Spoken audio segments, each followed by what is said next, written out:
Hi everybody, this is a review of one of my prizes from Larry Graves' 20 years on YouTube contest. So this is a special thanks to him. This video is dedicated to the memory of David Crosby, 1941 to 2023.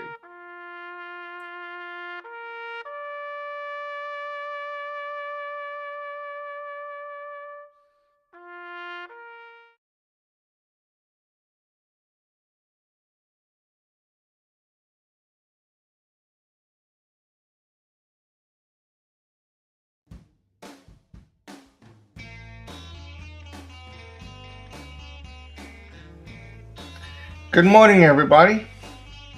This morning we start the week of reviews off with a review of the complete Monterey Pop on Blu-ray.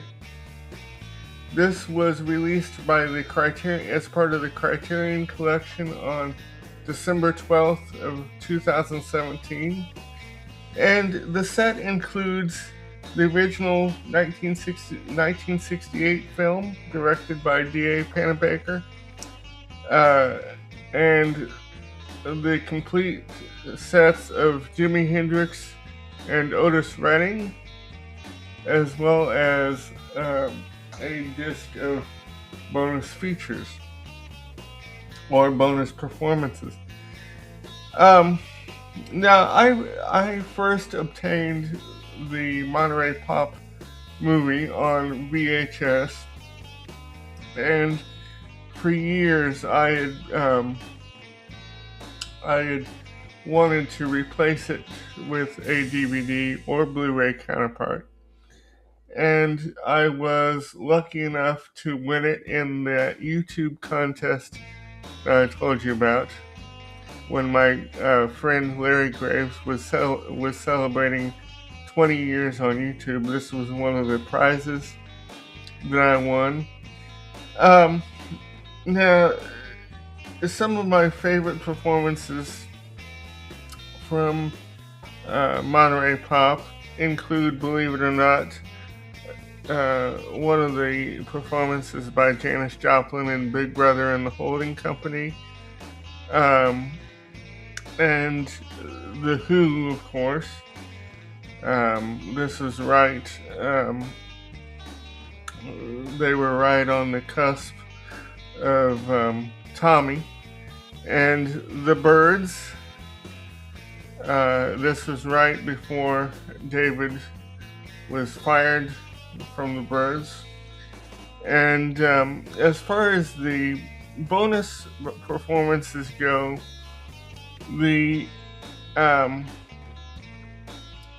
some of my favorite performances from that include the whole entire Mamas and the Papas set that includes a performance of Scott McKenzie's If You're Going to San Francisco, Be Sure and Wear Some Flowers in Your Hair, which was co-written by John Phillips. And you know,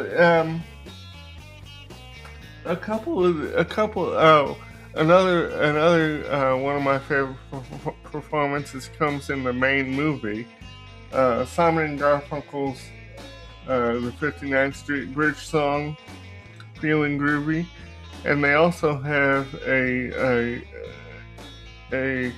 another performance on the bonus performances, but I can't remember which one it is.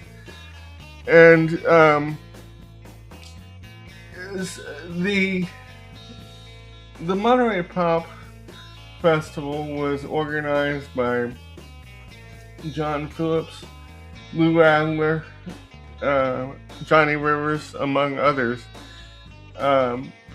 It was really the first, excluding the Newport Jazz Festival, the Newport Jazz Festivals, it was really the first rock festival of its kind. It was certainly the predecessor to Woodstock and Altamont, and a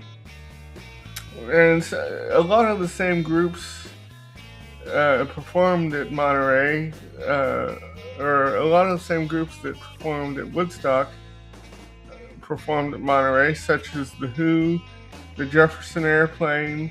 Although I think the Airplane's Monterey performance is a little better than their Woodstock performance. But we'll get to that when we review the Woodstock movie on Saturday. And one of the groups that was supposed to play Monterey that didn't was the Beach Boys, because I think they felt a little out of fashion by this time, because like I said, Monterey was held in 1967, and the Beach Boys were kind of at a low ebb in 1967. Or they were at not a low ebb, but a transitional period in their careers. And so Brian elected not to play Monterey. But the famous story, speaking of somebody that didn't show up at Monterey, the famous story as to Buffalo Springfield's performance is that Neil refused to play Monterey because I think he, was out of the band at that point, because he was in and out of the band, in and out of Buffalo Springfield for pretty much their whole entire existence as a band. And so Uncle David filled in for Neil.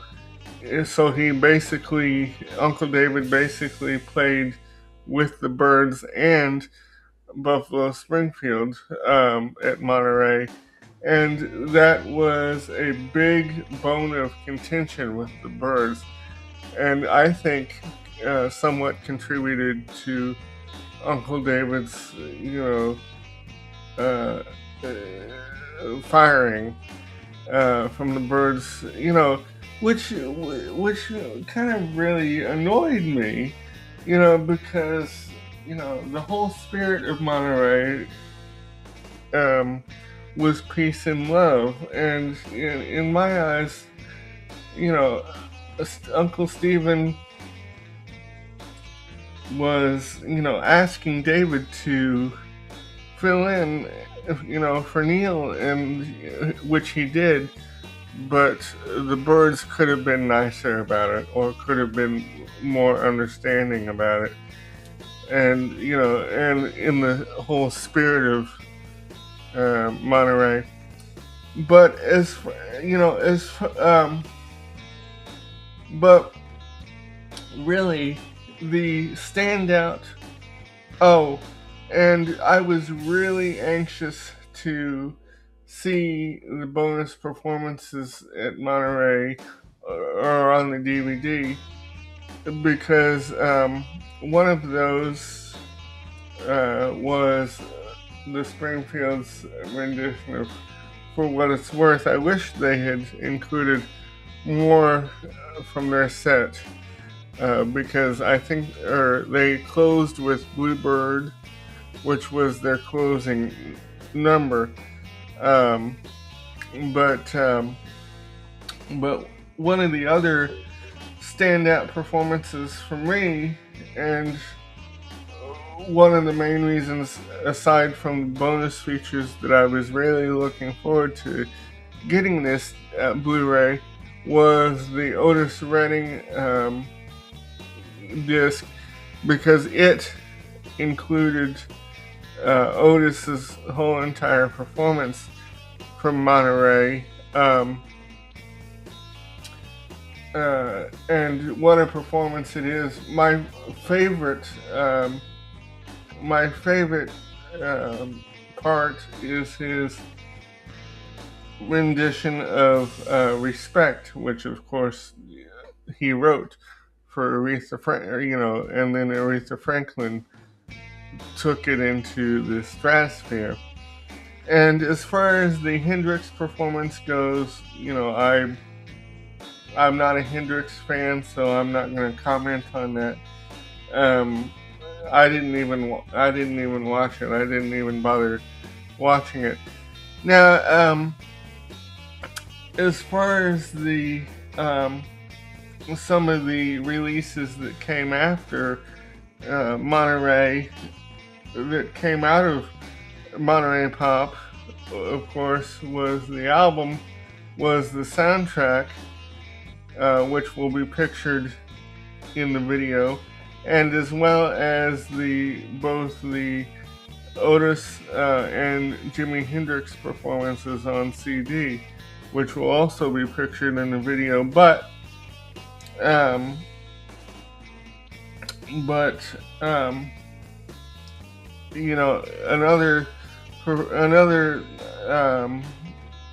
another release was, I think, which will not be pictured, the Monterey Pop box set. I've only chosen to include two related releases. I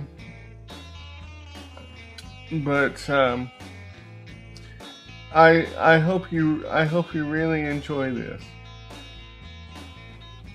I give this 5 stars.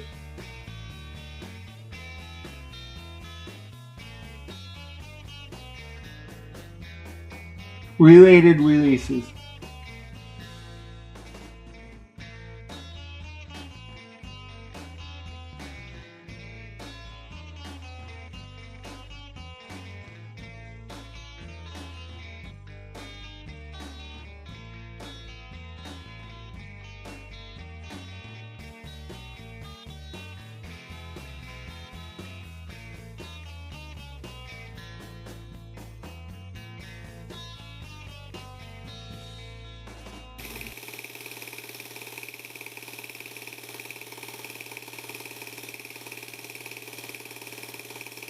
Shot and produced by Edinburgh. Audio and video provided by WeVideo and YouTube Music Library. Screen recording taken from the Criterion Collection website. Photos provided by Google Images. Achieved using iPicky.com.